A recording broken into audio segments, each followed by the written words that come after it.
ऐसा नहीं है, पैसा नहीं है, खजाना का कहीं से भी लेके आए।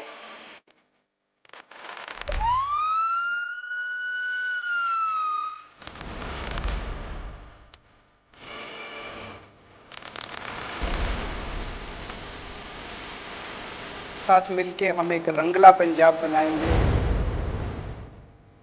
नमस्ते मैम। आप सभी लोगों के बीच में एक बार फिर से मैं उपस्थित हो गई हूँ। निवेदन सिर्फ इतना सा कि इस वीडियो को लाइक कीजिएगा, अंत तक देखिएगा, शेयर कीजिएगा और बेल आइकन हिट करते हुए मेरे चैनल को जरूर सब्सक्राइब कर लीजिएगा।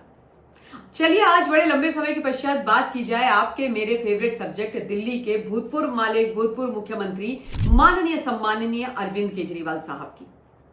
केजरीवाल जी दिल्ली का चुनाव क्या हारे, उनका जीवन तो एकदम नीरस हो गया, उजड़ा चमन हो गया, लेकिन वो अपने जीवन में आशा की एक किरण जगाना चाहते हैं। पंजाब के रास्ते दिल्ली की सत्ता में और सदन में अपनी धमक करना चाहते हैं। और जून के महीने में खबर आ रही है कि हो सकता है केजरीवाल जी की वापसी हो जाए साहब सत्ता में। सदन में आपको मिस्टर केजरीवाल की शायद आवाज सुनाई दे। आपको तो पता ही है कि जैसे ही दिल्ली का चुनाव हारे, सुनीता भाभी का हाथ पकड़ बोरिया बिस्तरा होल्डोल वगैरह लेकर के वो पहुंच गए पंजाब। अब मुफ्त का चंदन घिस मेरे नंदन वाली जीवन जीने की तो उनको आदत है ही। फ्री लोडर तो वो है ही। पहले दिल्ली वालों के टैक्स पेयर के पैसों पे 54 करोड़ का महल, राजमहल, शीश महल बना करके उन्होंने अपना जीवन काटा, और अब जो पंजाब के टैक्स पेयर हैं उनकी छाती में मूंग दल रहे हैं। वहां का सरकारी कोष अपने अपनी पत्नी और अपने प्यारे मनीष सिसोदिया के ऊपर उड़ा रहे हैं। अच्छा, केजरीवाल जी ने बड़े लंबे समय से ये प्लानिंग कर ली थी कि भाई मुझे वापस जाना है और इस बार राज्यसभा जाना है, और उसके लिए तैयारियां उन्होंने ऑलरेडी कई महीने पहले कर दी थी। दरअसल पंजाब में जो लुधियाना है, वहां पर लुधियाना वेस्ट की जो एक सीट है उसके ऊपर बाई इलेक्शन होने, यानी कि उपचुनाव होने। वहां पर आम आदमी पार्टी के एक विधायक हुआ करते थे, गुरप्रीत बस्सी गोगी नाम के। उनका आकस्मिक निधन हो गया, भगवान उनकी आत्मा को शांति दे, और उनके निधन के बाद ये सीट खाली हो गई।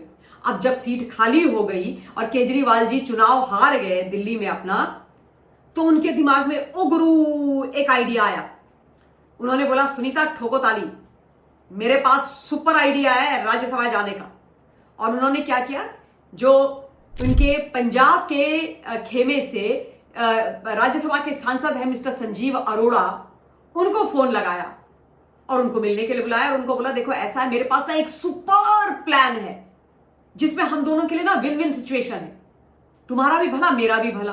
कहते देखो, तुम तो लुधियाना के निवासी हो, तुम तो धन्ना सेठ हो, बड़े बिजनेसमैन हो, बहुत पैसा है तुम्हारे पास, और पैसा दे के ही तो तुमने मुझसे राज्यसभा की सीट ली थी, तो अब मुझे तुम्हारी वाली ना राज्यसभा की सीट वापस चाहिए।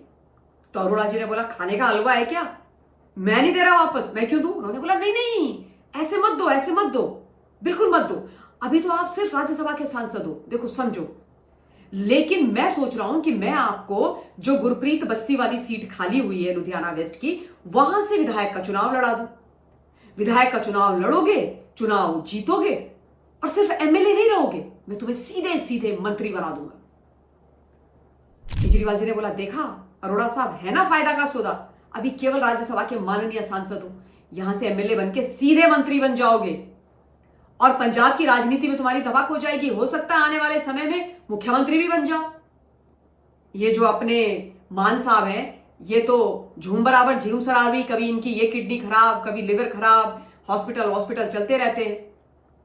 तो आपका फ्यूचर ब्राइट है, तो ऐसा करो, ये मांडवली आपस में कर लेते हैं, आप चले जाओ विधानसभा, मुझे भेज दो राज्यसभा। अब संजीव अरोड़ा जी जो है वो तो सीजन्ड बिजनेसमैन है, बड़े नामी गिरामी उद्योगपति हैं, उनको जो ये वाला आइडिया था वो भाग गया। जो स्टोरी, जो क्या कहते हैं प्लान केजरीवाल जी ने बेचा, उनको उन्होंने खरीद लिया, क्योंकि उनको वो बड़ा फायदे वाला लगा। बिजनेसमैन है ना, फायदा नुकसान देखते हैं भाई, बिना नफे नुकसान के वो कोई काम नहीं करते। उन्होंने बोला, ठीक है, this sounds good to me, let's work on this bro, let's go ahead with it. और उन्होंने बोला, मैं लुधियाना वेस्ट का जो उपचुनाव है उसको लड़ूंगा, और उनका जो नाम है वो कई महीनों पहले घोषित हो गया था। और अब खबर ये है कि कल ही जो निर्वाचन आयोग है, इलेक्शन कमीशन, उसने जो लुधियाना वेस्ट के उपचुनाव की डेट है उसको घोषित कर दिया है। अब वहां पर जो उपचुनाव है वो 19 जून को होना है साहब, उसकी तैयारियां हो रही हैं। और 19 जून को उपचुनाव होने के लिए जो नामांकन यानी नॉमिनेशन फाइल करने की आखिरी तारीख है वो जो 2 जून की है। फिर उसके बाद 3 जून को जांच की जाएगी जो पेपर्स डाले जाते हैं कि सही है गलत है, अगर गलत है तो पेपर रद्द हो जाते हैं, सही है तो कंटिन्यू करते हैं। उसके बाद 5 जून की तारीख है कि यदि किसी को अपना नॉमिनेशन वापस लेना है तो भाई ले लो, उसके बाद नहीं ले सकोगे। और उसके बाद 19 जून को वोटिंग है और 23 जून को 23 जून को काउंटिंग है। यानी 23 जून को पता लग जाएगा कि केजरीवाल जी का भविष्य उज्जवल है कि अंधकार में है। अगर संजीव अरोड़ा जी जीतते हैं तो वो एमएलए बन जाएंगे और एज प्रॉमिस्ड केजरीवाल जी को उनको मंत्री बनाना पड़ेगा और केजरीवाल साहब सीधे राज्यसभा पहुंच जाएंगे, सीधे राज्यसभा पहुंच जाएंगे। और राज्यसभा में फिर आपको केजरीवाल जी अपने फ्लोटर जो पहनते हैं और 200 रुपए वाली शर्ट, 5 रुपए वाला पेन और ढीली वाली जो अपनी पैंट वैंट पहन करके वो घूमते हैं वो पहने हुए दिखाई देंगे। अगर संजीव अरोड़ा जीते तो ठीक है, नहीं जीते तो बैक टू स्क्वायर वन, ये हारे हुए विधायक ही रहेंगे और वो राज्यसभा के सांसद ही रहेंगे। अब देखिए जीत मुश्किल लग रही है क्योंकि इस समय जो आम आदमी पार्टी है उसकी स्थिति पंजाब में दिन ब दिन खराब होती जा रही है, उनका जो ग्राफ है वो गिरता चला जा रहा है। वहीं दूसरी ओर इन लोगों की जो कड़ी टक्कर बताई जा रही है वो कहा जा रहा है कि कांग्रेस के साथ और अकाली दल के साथ है। ये ऐसा कहा जा रहा है क्योंकि भारतीय जनता पार्टी भी चुनाव लड़ेगी वहां पर, भारतीय जनता पार्टी भी बहुत मेहनत कर रही है, उनके साथ भी इनकी फाइट हो सकती है। लेकिन कांग्रेस और अकाली दल ने अपने जो कैंडिडेट्स हैं घोषित कर दिए हैं, तो उनके नाम मैं आपको बता देती हूं। कांग्रेस ने अपने जो एक कैंडिडेट घोषित किए हैं, बड़े हैवीवेट कैंडिडेट है साहब, इनका नाम है भारत भूषण आशु। ये 2 बार के विधायक रहे हैं, 2 बार के मंत्री हैं और इस समय कांग्रेस के पंजाब इकाई के कार्यकारी अध्यक्ष भी हैं और पैसे से भी बड़ी मजबूत पार्टी है भूषण साहब। तो कहा जा रहा है कि ये भी अच्छी टक्कर देंगे। वहीं पर शिरोमणि अकाली दल ने एक वरिष्ठ जो अधिवक्ता हैं, वकील हैं, परूपकर सिंह घुम्मन, उनको उतारा है। तो आसान होने वाली नहीं है ये लड़ाई मिस्टर अरविंद केजरीवाल के लिए, लेकिन क्योंकि अरविंद केजरीवाल के राजनीतिक जीवन का ये प्रश्न है इसलिए उन्होंने सारे घोड़े खोल दिए हैं।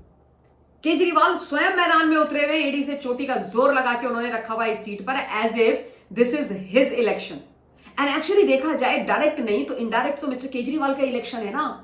केजरीवाल साहब का राज्यसभा का रास्ता संजीव अरोड़ा जी के माध्यम से ही खुल करके जाता है। तो इस समय वो यहां अपनी गोटियां घुमाने फिराने और फिट करने में लगे हुए हैं। तो खैर ज्यादा दिन नहीं बचे हैं, 23 जून तो यूं आ जाएगी, ऐसे निकल जाता है समय, है ना।